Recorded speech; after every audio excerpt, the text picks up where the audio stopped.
অলৌকিক ঘড়ি, the সুপারন্যাচুরাল clock. শহর থেকে দূরে প্রায় জনবসতিহীন একটি জায়গায় ছিল মল্লিকদের বাগান বাড়ি।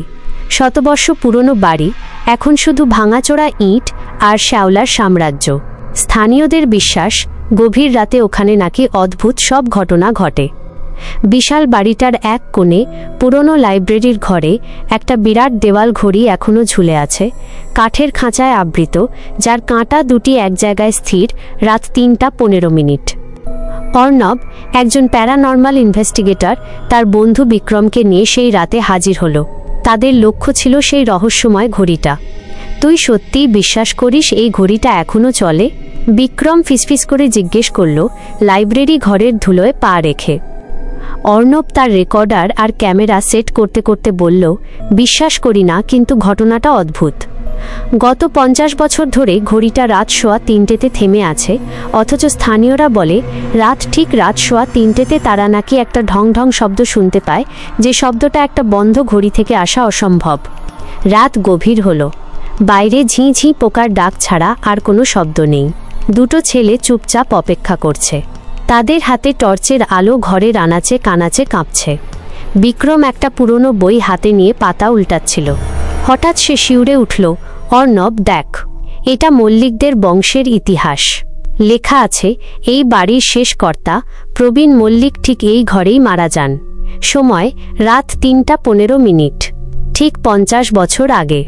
অর্ণব দ্রুত কাছে এলো। তার মানে ঘড়িটা সেই মুহূর্তেই থেমে গিয়েছিল। কিন্তু ঢং ঢং শব্দটা? ঠিক এই সময় বাইরে ঠান্ডা হাওয়ার একটা দমকা ঝাপটা এসে কাঁচ ভাঙা জানলা দিয়ে ঢুকল।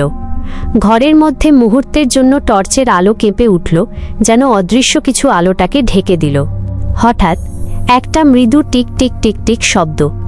অর্ণব আর বিক্রম দুজনেই ঘড়িটার দিকে তাকালো। ঘড়ির কাঁটা স্থির, কিন্তু শব্দটা আসছে ঠিক তার ভেতর থেকে, যেন কেউ ভেতরে আটকে আছে আর খুব আস্তে আস্তে আঘাত করছে। শব্দটা ঘড়ির ভেতর থেকে আসছে। অর্ণবের গলা ভয়ে শুকিয়ে গেল। টিকটিক শব্দটা ক্রমে জোরে হতে শুরু করলো। তার সঙ্গে যোগ হলো একটা ফিসফিস আওয়াজ, ঠিক যেন কেউ খুব কাছে এসে তাদের নাম ধরে ডাকছে, কিন্তু শব্দগুলো পরিষ্কার নয়। বিক্রম হাঁপাতে হাঁপাতে বলল, অর্ণব চল। আর এক মুহূর্তও না। অর্ণবও বুঝেছিল এটা আর অনুসন্ধান নয়, এটা মারাত্মক বিপদ। তারা দ্রুত দরজা লক্ষ্য করে দৌড় দিল। কিন্তু দরজায় পৌঁছানোর আগেই ঠিক রাত ৩:১৪ একটা বিশাল শব্দে লাইব্রেরি ঘরের দরজাটা সজোরে বন্ধ হয়ে গেল। তারপরেই সব বন্ধ হয়ে গেল। তাদের টর্চগুলো নিভে গেছে। পুরো ঘর এখন নিশ্ছিদ্র অন্ধকারে ঢাকা। অন্ধকারের মধ্যে বিক্রম অনুভব করল তার কানের পাশ দিয়ে একটা ঠান্ডা ভেজা নিঃশ্বাস বয়ে গেল। একটা শীতল স্পর্শ তার কাঁধের ওপর নেমে এলো। তারপর বিক্রমের চিৎকার, একটা আর্তনাদ, যেটা হঠাৎ মাঝপথে থেমে গেল। অর্ণব ভয়ে জমে গিয়ে পাথরের মূর্তির মতো দাঁড়িয়েছিল।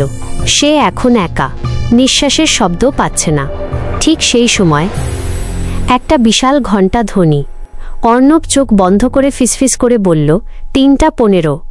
যখন সে আবার চোখ খুলল, দেখল ঘরে মৃদু চাঁদের আলো ফিরে এসেছে। ঘড়িটার দিকে তাকাল, কাঁটা স্থির, ৩:১৫। কিন্তু একটা পার্থক্য, দেয়ালের পুরনো কাঠের ফ্রেমে ঘড়িটা ঝুলেছিল, কিন্তু কাঁটার নিচে ডায়ালের একদম মাঝখানে বিক্রমের হাতের আংটিটা আটকানো। আর সেই কাঁটার ঠিক ওপরে ঘড়ির কাঠের ফ্রেমে সদ্য রক্ত দিয়ে লেখা একটি অক্ষর, বিক্রম। অর্ণব দ্রুত ঘর থেকে বেরিয়ে ছুটে পালাল। যখন সে বাগানবাড়ির বাইরে এলো, তখন আকাশ ফর্সা হতে শুরু করেছে। সে আর কখনো পেছন ফিরে তাকায়নি।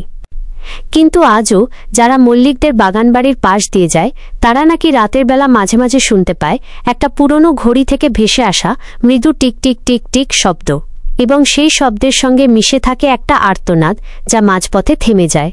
আর ঠিক ৩:১৫ একটা ধুম শব্দ। আর যদি কেউ সাহস করে লাইব্রেরি ঘরের দিকে যায়, তারা দেখতে পায় ঘড়িটার ডায়ালে পুরনো আংটির পাশে আরও একটি নতুন অক্ষর যোগ হয়েছে, অর্ণব।